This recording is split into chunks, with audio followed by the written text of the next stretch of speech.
بسم الله الرحمن الرحيم. الله أكبر الله أكبر، لا إله إلا الله والله أكبر، الله أكبر ولله الحمد. الدرس الثامن: تعابير عن ضيق الوقت وقلته.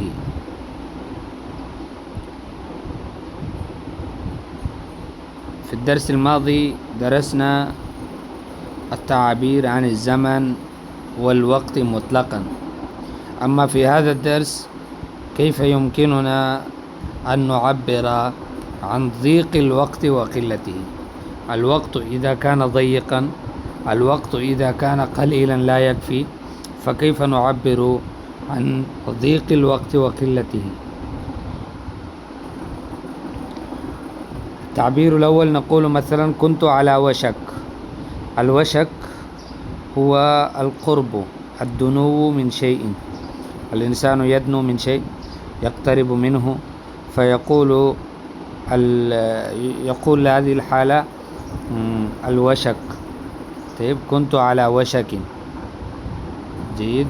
وهي تأتي وشك، يوشك، من باب كرم يكرم.